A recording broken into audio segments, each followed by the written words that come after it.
Bonsoir, avant de commencer, je me présente, je suis le professeur Ben Moussa, anesthésiste réanimatrice, chef de service par intérim au centre Pierre et Marie Curie et je vais vous parler des états de choc hypovolémiques.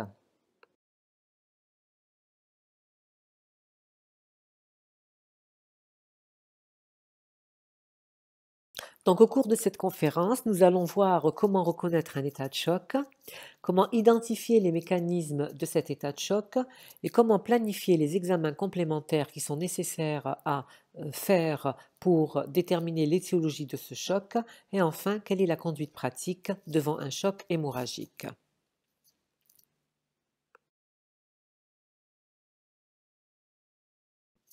Alors les états de choc correspondent à une insuffisance circulatoire aiguë qui donc est un motif fréquemment observé lors des admissions des patients aux soins intensifs.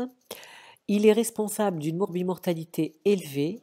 Son diagnostic est essentiellement clinique. Il n'y a pas d'examen qui doit retarder le traitement.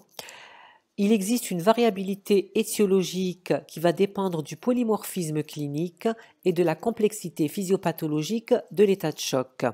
Et enfin, son pronostic dépend essentiellement de la rapidité thérapeutique. Alors, les états de choc sont classés en deux catégories. Les chocs cardiogéniques qui peuvent être vrais ou obstructifs. Ils sont vrais quand il s'agit d'un problème ischémique ou non ischémique, comme par exemple l'IDM ou encore la myocardite. Et il y a les chocs obstructifs qui sont donc dus à une obstruction qui auront comme conséquence un état de choc. C'est le cas de l'embolie pulmonaire massive, du pneumothorax compressif ou de la tamponnade cardiaque. Et il y a les chocs hypovolémiques qui sont subdivisés en chocs hypovolémiques vrais et en chocs hypovolémiques relatifs. Et aujourd'hui, dans notre intitulé, nous allons parler juste de ces chocs hypovolémiques. Le choc hypovolémique vrai est lié à une diminution du volume intravasculaire qui va se traduire hémodynamiquement par une baisse du retour veineux au cœur et une baisse du débit cardiaque. Les principales causes de choc hypovolémique sont les hémorragies massives, les pertes digestives importantes, donc en cas de diarrhée et vomissement qui sont donc importants, les brûlures étendues et les déshydratations. Le choc distributif, lui, est lié à une altération de la redistribution des débits régionaux, qui va se traduire donc par une diminution de l'extraction tissulaire en oxygène. Donc, il va y avoir une augmentation de la perméabilité capillaire et une vasodilatation périphérique qui explique cette hypovolémie relative. Alors pour le mécanisme des états de choc, il peut être quantitatif ou distributif. Les états de choc quantitatifs sont la conséquence d'une diminution du transport d'oxygène vers les tissus. On le rencontre dans le choc hypovolémique où il y a une diminution du volume sanguin circulant, donc il y a une diminution de la volémie du retour veineux. Dans le choc cardiogénique, on a un défaut de transport d'oxygène du fait d'une baisse du débit cardiaque. Et dans le choc vasoplégique, il va y avoir une vasoconstriction vasculaire périphérique qui explique qu'il va y avoir un déficit de transport de l'oxygène vers les tissus. Pour le choc distributif, il est lié à un problème d'extraction d'oxygène, donc c'est la consommation d'oxygène qui va être défectueuse, et c'est le cas des chocs anaphylactiques et du choc septique.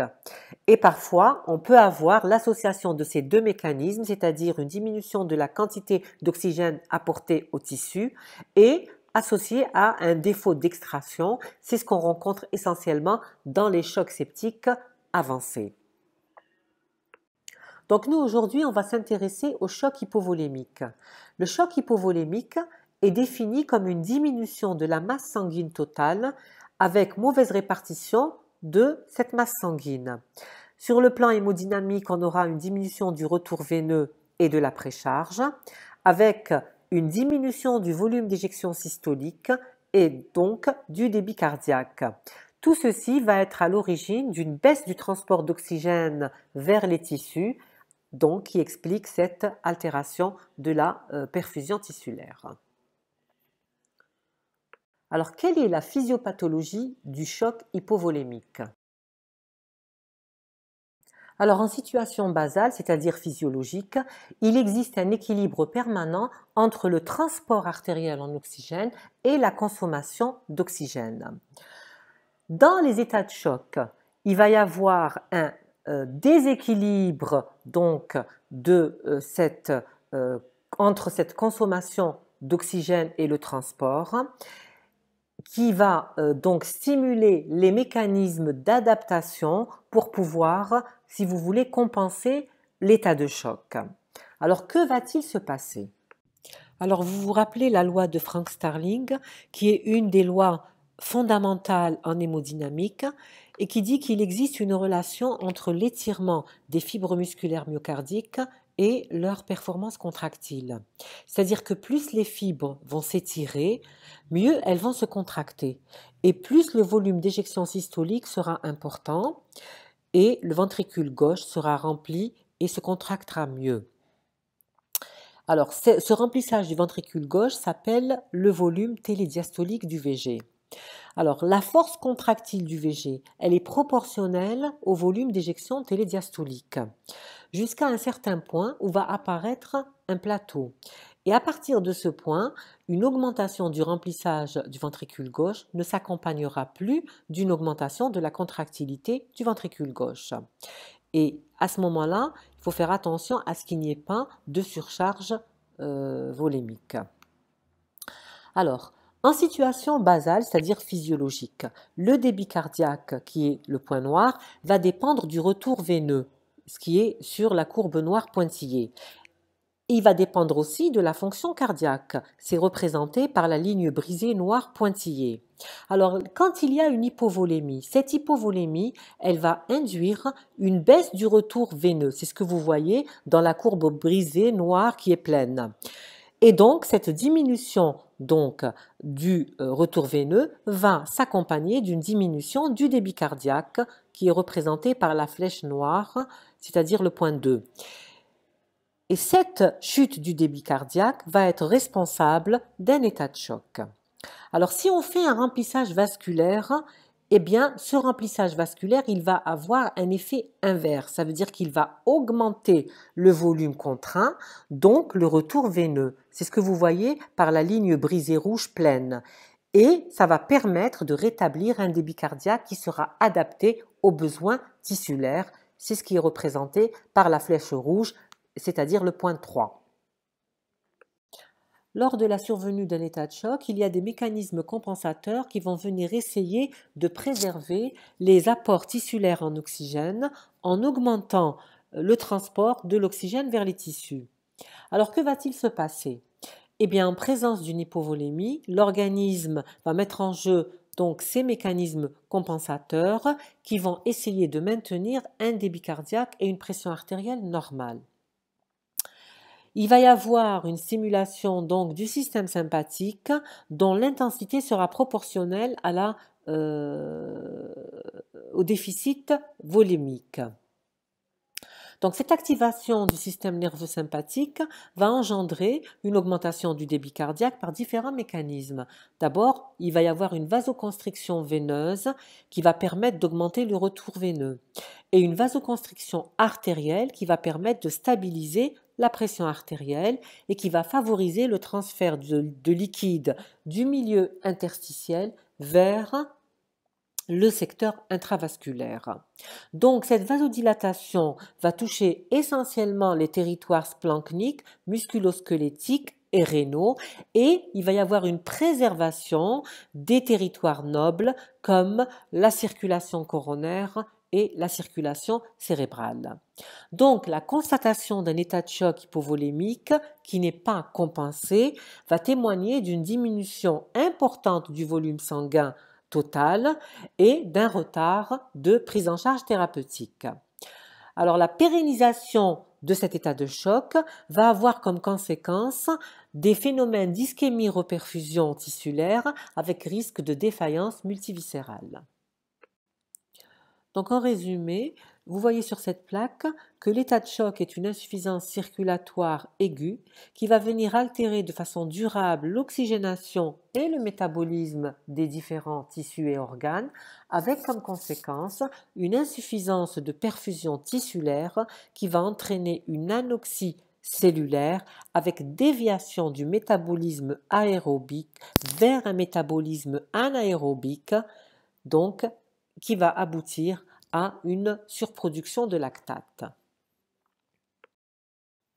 Alors l'augmentation des lactates va être à l'origine d'une acidose lactique qui témoigne d'un signe de gravité, en particulier quand elle est supérieure à 2 millimoles par litre.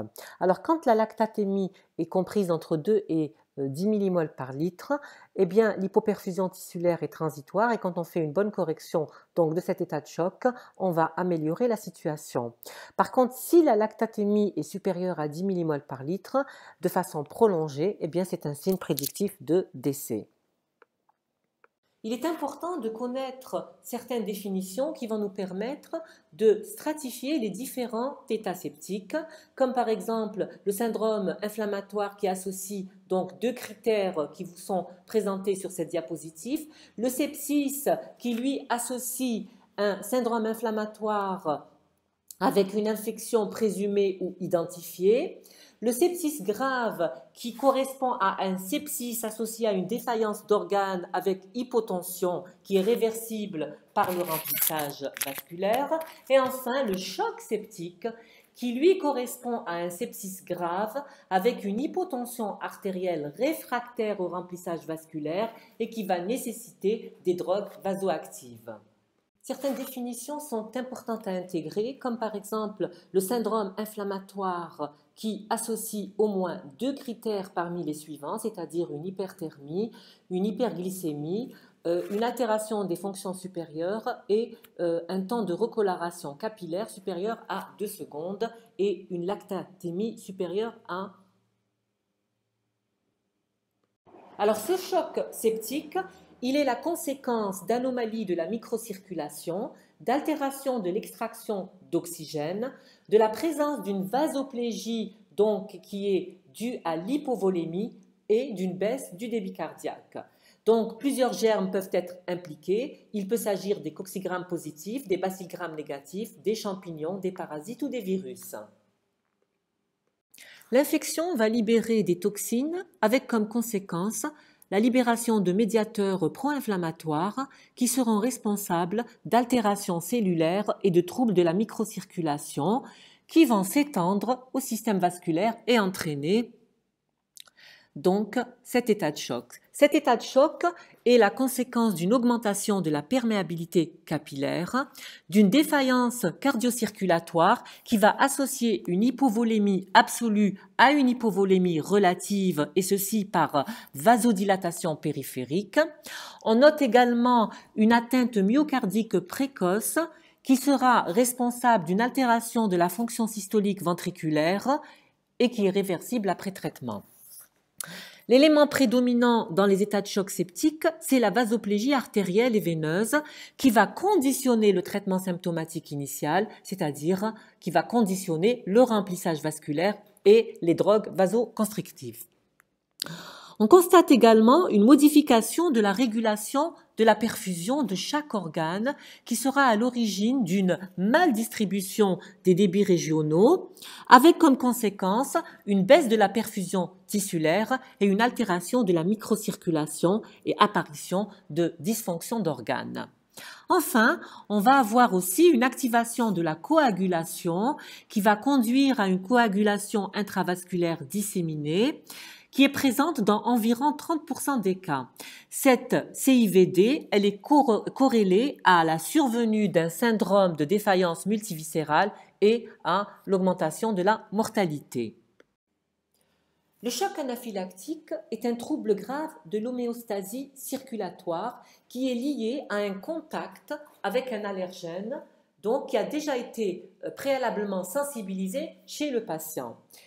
Il va s'accompagner d'une libération de substances vasodilatatrices qui vont être responsables d'une chute brutale des résistances vasculaires périphériques et d'une augmentation de la perméabilité capillaire qui va entraîner un exsudat.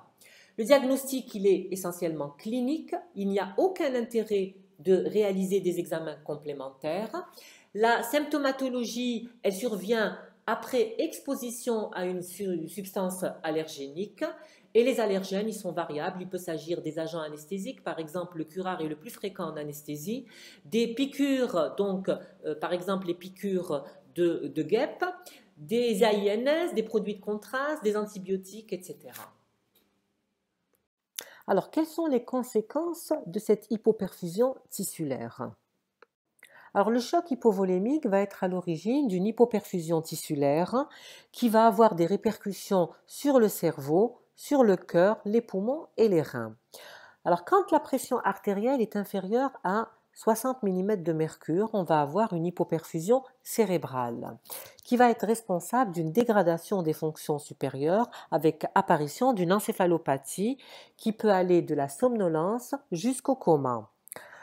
Sur le plan cardiaque, on va avoir une dysfonction cardiaque avec des troubles hémodynamiques qui vont se traduire par une tachycardie, un pouls filant qui est dû à une diminution du volume d'éjection systolique, une hypotension, une dyspnée avec une douleur thoracique qui est donc la conséquence d'une hypoperfusion de la coronaire. Sur le plan pulmonaire, on aura un œdème lésionnel qui va aboutir vers une insuffisance respiratoire aiguë.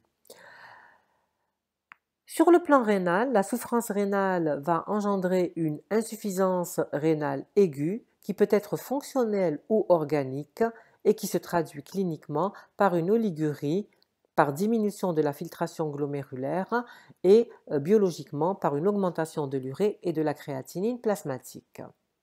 L'hypoperfusion hépatique va être responsable d'un ictère à bilirubine mixte avec une augmentation de la cytolyse qui se traduit par une augmentation isolée des transaminases et cette hypoperfusion hépatique peut entraîner une insuffisance hépatocellulaire, mais cette complication est plutôt rare.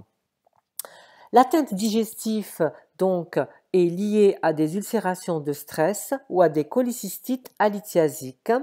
On va avoir également des troubles de l'hémostase qui vont donc être soit une thrombopénie ou une CIVD.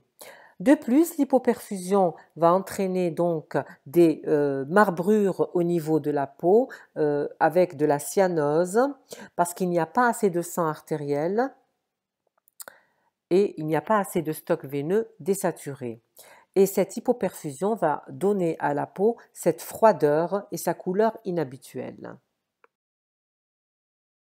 Alors sur le plan étiologique, l'état de choc hypovolémique donc peut être dû à une diminution du volume sanguin circulant total, et c'est ce qu'on appelle une hypovolémie vraie ou absolue. C'est le cas des hémorragies externes, des hémorragies internes extériorisées ou encore non extériorisées, des pertes plasmatiques et des défauts d'hydratation.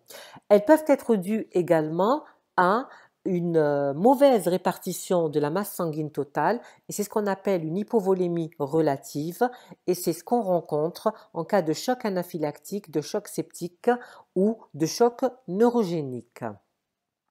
Alors le diagnostic du choc hypovolémique. Alors l'état de choc est une urgence thérapeutique. Le diagnostic est avant tout clinique. La présentation clinique, donc, elle est variable en fonction de la cause, de la durée du choc, de la profondeur de l'hypovolémie et de l'efficacité des mécanismes compensateurs. Alors, les états de choc ont des signes qui sont communs quel que soit le type. Le premier signe d'alerte, c'est la tachycardie. Elle est liée à la stimulation sympathique compensatrice. Elle se manifeste par une augmentation de la fréquence cardiaque et des résistances vasculaires systémiques pour essayer d'augmenter le débit cardiaque afin de maintenir la perfusion tissulaire, comme on l'a dit tout à l'heure.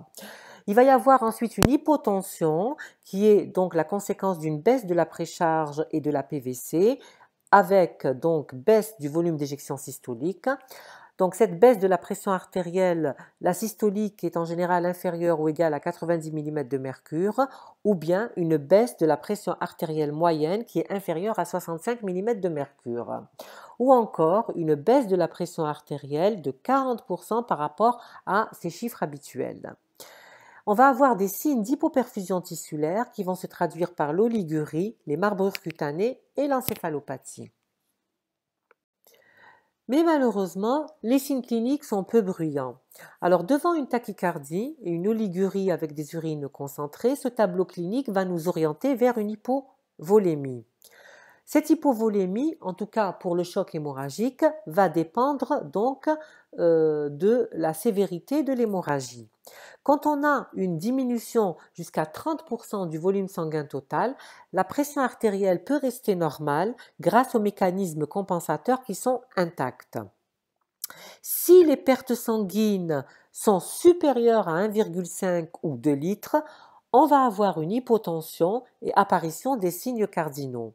Maintenant, si la pression diastolique est inférieure à 40 mm de mercure et qu'il y a une bradycardie paradoxale, ce sont des signes de désamorçage circulatoire imminent. Donc au total, les signes d'orientation vers le bas débit, c'est quoi?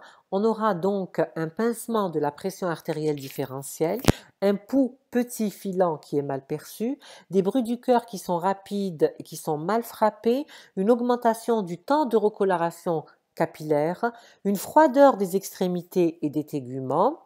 Et il y a aussi des éléments qui sont peu sensibles mais qu'on peut retrouver, comme par exemple des veines superficielles plates, une accélération de la fréquence cardiaque et une majoration de l'hypotension à la verticalisation du tronc, des signes de déshydratation et une pâleur cutanéo-conjonctivale qui traduit une anémie. Sur le plan biologique, les gaz du sang vont montrer une acidose métabolique qui se traduit par une baisse du pH et des bicarbonates et un déficit en base. On va avoir également une hyperlactatémie qui va être supérieure à 2 mmol par litre, qui est un signe cardinal de l'état de choc puisqu'elle reflète l'hypoperfusion tissulaire. En cas de choc hémorragique, l'hémogramme, dans un premier temps, peut être normal du fait de la stimulation sympathique et surtout du remplissage vasculaire, et secondairement, on aura une chute de l'hémoglobinémie par hémodilution. On peut avoir également une coagulopathie qui est caractérisée par un allongement du temps de Quick et du temps de céphaline activée et qui est en rapport avec une baisse de l'ensemble des facteurs de la coagulation. Une coagulation intravasculaire peut également être présente avec des produits de dégradation de la fibrine circulant, une thrombopénie, une baisse du taux de prothrombine et une hypofibrinogénémie. Alors en cas de perte d'eau plasmatique, les signes biologiques vont montrer donc des signes d'hémoconcentration qui vont associer une hypoprotidémie à une augmentation de l'hématocrite et de l'hémoglobine. Et s'il y a une déshydratation intracellulaire associée, eh bien on va retrouver une hypernatrémie qui est constante. Le bilan biologique va également montrer des signes de retentissement sur les différentes fonctions de l'organisme. On va avoir une augmentation de l'urée et de la créatinine sanguine en cas d'insuffisance rénale aiguë, une augmentation des transaminases qui témoignent d'une cytolyse, une augmentation des lipases qui montrent la souffrance digestive et une augmentation des troponines qui traduisent la souffrance myocardique. L'imagerie et l'endoscopie ont une place dans la recherche étiologique de cette hypovolémie. En cas d'hémorragie extériorisée, par exemple devant une hémorragie digestive haute ou basse, on fera une fibroscopie œsogastro-duodénale qui va identifier la source du saignement et qui va permettre de réaliser un geste d'hémostase. Si on est devant une hémorragie basse, c'est-à-dire une rectorragie, on fera une rectosigmoïdoscopie ou une colonoscopie dans un deuxième temps. Sinon, on fera une tomodensitométrie avec injection de produits de contraste. Ces deux examens vont nous permettre d'identifier le siège de l'extravasation sanguine et va orienter le geste d'embolisation par artériographie ou chirurgie. En cas d'hémorragie non extériorisée, on fera un scanner avec injection de produits de contraste qui va orienter la stratégie thérapeutique. Alors une évaluation hémodynamique est souvent nécessaire. Elle a pour objectif de prédire la réponse du cœur au remplissage vasculaire. Elle évite la surcharge volémique qui est responsable d'un œdème pulmonaire. Alors comment est-ce qu'on va évaluer cette situation hémodynamique? Eh bien d'abord on peut l'évaluer par des moyens statiques, c'est-à-dire qu'on va mesurer directement ou indirectement le volume télédiastolique. On va mesurer les pressions de remplissage par la PVC ou la PAPO. Alors pour mesurer la PVC, il faut mettre un cathé central dans la veine cave supérieure et pour mesurer la PAPO, il faut mettre un cathéter dans l'artère pulmonaire, c'est ce qu'on appelle le cathéter de Swan-Ganz. Et ces moyens vont nous permettre de mesurer la précharge. On peut également faire une évaluation hémodynamique grâce à des paramètres dynamiques qui sont par exemple la variation de la pression artérielle systolique ou de la différentielle et la variation du volume d'éjection systolique du ventricule gauche au cours du cycle respiratoire. Alors en général, c'est la mesure de la pression veineuse centrale qui est la technique la plus utilisée. Quand la PVC est inférieure à 5 mm de mercure, eh bien ça traduit une hypovolémie. Par contre, ce qu'il faut savoir, c'est que cette PVC ne nous permet pas donc de prédire la réponse au remplissage vasculaire parce qu'elle n'a pas de sensibilité ni de spécificité suffisante pour dire que le remplissage a répondu. Maintenant, il y a des paramètres dynamiques qui sont plus performants pour prédire le remplissage vasculaire. C'est le delta pp. Quand le delta pp est inférieur à 13%, ça veut dire qu'il y a une hypovolémie. Donc ce schéma résume un petit peu la situation donc de l'altération hémodynamique. Eh bien l'hypovolémie vraie, c'est-à-dire la chute de la volémie, va être à l'origine d'une vasoconstriction qui va entraîner un état hypokinétique. Cet état hypokinétique se traduit par une baisse de la pression artérielle, du débit cardiaque et de l'index cardiaque et une augmentation des résistances vasculaires systémiques, de la PVC et de la pression au niveau de l'artère pulmonaire.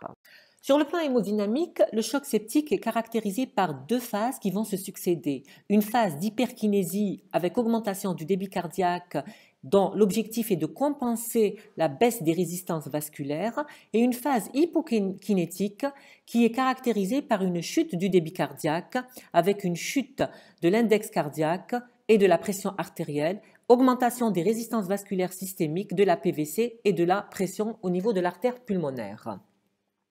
Alors le diagnostic étiologique sera orienté par l'interrogatoire qui doit être complet, soit du patient, soit de ses proches quand celui-ci n'est pas donc en état de pouvoir répondre aux questions. Cet interrogatoire va nous permettre un recueil sur les antécédents, l'anamnèse, également donc va rechercher des signes qui vont nous orienter vers l'étiologie, l'examen clinique et enfin les résultats paracliniques. Donc au terme de cette exploration, on va pouvoir classer donc notre choc en choc hypovolémique vrai ou en choc hypovolémique relatif. Donc une particularité pour la démarche diagnostique dans le choc septique, il est important de rechercher le foyer infectieux qui est dans la majorité des cas pulmonaire. Il faut réaliser un bilan bactériologique à type d'hémoculture avant la mise sous antibiothérapie. Il faut faire des prélèvements de toutes les portes d'entrée, qu'elles soient pulmonaires, s'il y a un abcès, les urines, etc. Et il faut rechercher les défaillances viscérales qui sont associées. Pour le choc anaphylactique, le tableau clinique va nous permettre de le classer en 4 stades selon sa gravité. Le stade 1 donc, est représenté par la présence de signes cutanéo-muqueux généralisés, d'un prurite palmoplantaire, un urticaire, un exanthème et un œdème de Quincke au niveau du pharynx ou du larynx. Le stade 2 donc, comprend une atteinte multiviscérale modérée plus des signes cutanéo-muqueux, une hypotension, une tachycardie et une hyperréactivité bronchique. Le stade 3 s'accompagne d'une atteinte multiviscérale qui va menacer la vie du patient et le stade 4, il est caractérisé par la présence d'un arrêt circulatoire avec ou sans arrêt respiratoire. Nous allons voir maintenant comment est-ce qu'on va traiter les états de choc. L'état de choc est une urgence thérapeutique. il nécessite une hospitalisation en réanimation et le traitement doit être commencé sans attendre. Il faut bien sûr surveiller donc le patient grâce à un scope. Il faut donc tenir compte de la fréquence cardiaque, du tracé-ECG, de la SpO2, de la pression artérielle qui doit être mesurée donc à intervalles réguliers. Nous avons deux grands volets thérapeutiques dans la prise en charge du choc qui sont indissociables. D'abord, un traitement symptomatique dont l'objectif est de rétablir l'apport tissulaire en oxygène et de corriger les défaillances d'organes, et le traitement étiologique qui va permettre de contrôler et de corriger la cause de l'état de choc. Alors les moyens thérapeutiques qui vont nous permettre de prendre en charge l'état de choc, c'est l'oxygénothérapie, le remplissage vasculaire et le traitement étiologique. Pour le remplissage vasculaire, on peut utiliser soit des culoglobulaires en cas d'hémorragie, du plasma frais congelé s'il y a des troubles de la coagulation, des macromolécules, des cristalloïdes, voire même des catécholamines s'il y a donc nécessité d'utiliser des drogues vasoactives. Le traitement étiologique, donc, il faudra arrêter le saignement si c'est la cause du choc, soit par des moyens compressifs locaux, soit par des moyens chirurgicaux ou par une embolisation, corriger l'anémie et traiter la déshydratation. L'oxygénothérapie, donc, va permettre d'optimiser l'oxygénation tissulaire. Elle va augmenter le transport en oxygène et elle va entraîner une maximisation du contenu artériel en oxygène. Donc les moyens dont nous disposons, soit on va réaliser une oxygénothérapie à haut débit avec un masque et à haute concentration, soit on va recourir à une ventilation mécanique après intubation, en particulier dans les états de choc sévères ou bien en cas d'insuffisance respiratoire aiguë associée.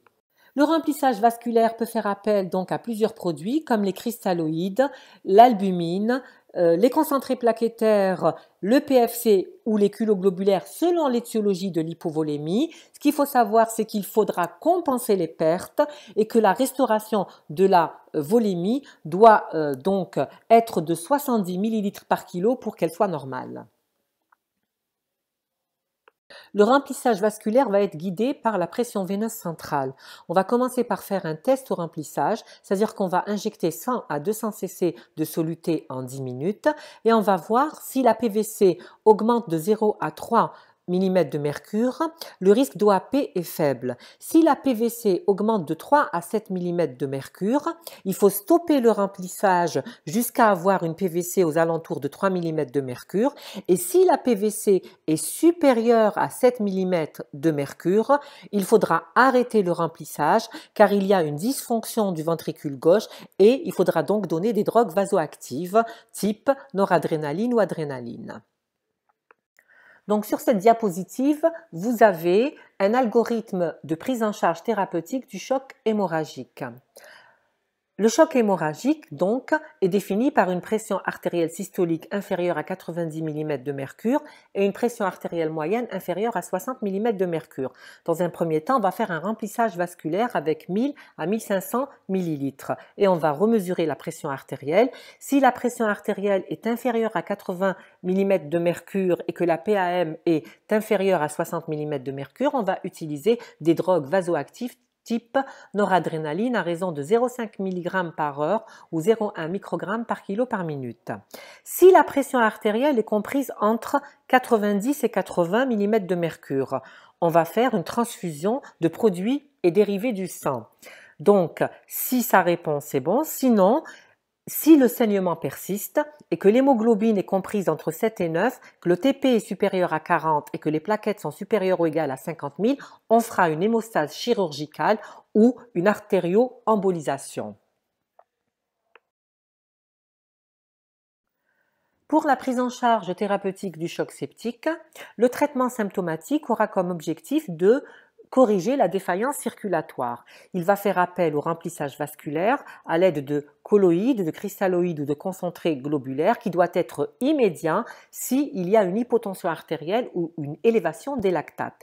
L'objectif de ce remplissage, c'est d'avoir une PVC entre 8 et 12, une PAM supérieure à 65 et une diurèse supérieure ou égale à 0,5 ml par kilo par heure.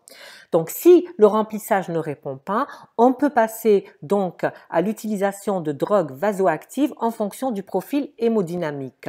S'il y a une hypotension malgré le remplissage, ou même s'il y a en même temps que le remplissage une pression diastolique inférieure à 40 mm de mercure, il faudra associer des drogues vasoactives. Donc les drogues vasoactives vous sont résumées sur ce tableau. On peut utiliser de la dopamine, de la noradrénaline, de la dobutamine ou de l'adrénaline. Et l'objectif donc de ces drogues vasoactives, c'est d'avoir une pression artérielle moyenne qui est supérieure ou égale à 65 mm de mercure. La prise en charge du choc septique nécessite également un traitement étiologique qui va viser l'agent infectieux et la porte d'entrée. Donc, en attendant les résultats de l'enquête bactériologique, on va commencer par une antibiothérapie probabiliste en utilisant une ou plusieurs molécules selon les germes suspectés. L'administration doit se faire par voie intraveineuse, on doit débuter dans l'heure qui suit le diagnostic et on doit faire une réévaluation 48 à 72 heures après, donc pour adapter l'antibiothérapie en fonction des résultats obtenus. Parfois, on peut faire une évacuation chirurgicale si cela est nécessaire. On va également traiter la réaction inflammatoire et la CIVD. Pour cela, on va utiliser des traitements anti-inflammatoires pendant 7 jours, comme par exemple l'hémisuccinate d'hydrocortisone à raison de 200 à 300 mg par jour en intraveineux. On peut également utiliser dans les chocs septiques graves avec au moins 2 dysfonctions d'organes la protéine C activée pendant 4 jours. Le traitement du choc anaphylactique nécessite des mesures générales. Il faut arrêter l'administration de la substance antigénique, oxygénation et libération des voies aériennes supérieures. Parfois, on est appelé à faire une intubation avec ventilation si le malade est asphyxié. Faire une surélévation des membres inférieurs ou mettre le patient en position de Trendelenburg pour améliorer le retour veineux. Faire un remplissage vasculaire avec des cristalloïdes à raison de 10 à 20 ml par kilo. Et bien sûr, le monitorage hémodynamique et respiratoire est de rigueur. Le traitement va se faire en fonction donc du stade clinique de l'état de choc. Pour le stade 1, les mesures générales sont suffisantes. Pour le stade 2 et 3, en plus des mesures générales, on peut donc donner de l'adrénaline à raison de 0,1 mg en bolus intraveineux jusqu'à normalisation de la tension artérielle et des corticoïdes, 600 mg d'hémisuccinyle d'hydrocortisone donc par jour. Et pour le stade 4, on fera un massage cardiaque externe et des bolus de 1 mg d'adrénaline que l'on pourra répéter. Alors pour conclure, je dirais que le diagnostic de l'état de choc doit être rapide et repose essentiellement sur des arguments cliniques. Sa gravité est fonction du nombre de défaillances d'organes et de l'intensité de la réponse inflammatoire. Et sa prise en charge thérapeutique va dépendre du type de choc et de sa physiopathologie. Dans tous les cas, le rétablissement de la perfusion tissulaire est essentiel.